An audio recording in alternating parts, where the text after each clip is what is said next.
అక్షయ్యం పరమం శివం సర్వమంగళమాంగళ్యం సర్వపాప ప్రణాశనం. ఓ రామ, ఈ ఆదిత్య హృదయము సర్వమంగళమాంగళ్యం, సమస్తమైనటువంటి మంగళములకు కూడా ఈ ఆదిత్య హృదయము ఆలవాలమైనటువంటిది. మంగళము అన్న మాటకు అర్థం ఏమిటి? మంగళము అంటే జరిగేటటువంటి సంఘటన ఏది ఉన్నదో ఆ సంఘటన మనకందరికీ, నాకొక్కడికి కాదు, అందరికీ కూడా ఎంతో సంతోషాన్ని ఇచ్చేటటువంటిదై ఉండాలి.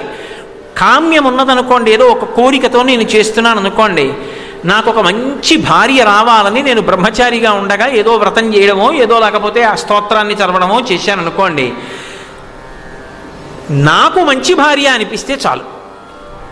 దానికి మళ్ళీ ఓటింగు, ఎంతమందికి నా భార్య మంచి భార్య అన్నదాన్ని బట్టి మంచి భార్య కాదు, ఎంతమందికి ఆమె చెడ్డదనిపించినా నాకు ఆమె మంచి భార్య అని అనిపిస్తే ఆమె మంచి భార్యయే.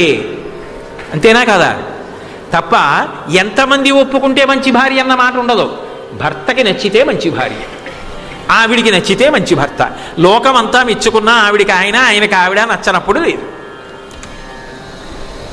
ఇది వాళ్ళిద్దరి మధ్య ఆ భావన ఉందనుకోండి, ఆ ఇంట్లో అందరూ మంగళమే, సంతోషంగా ఉంటారు.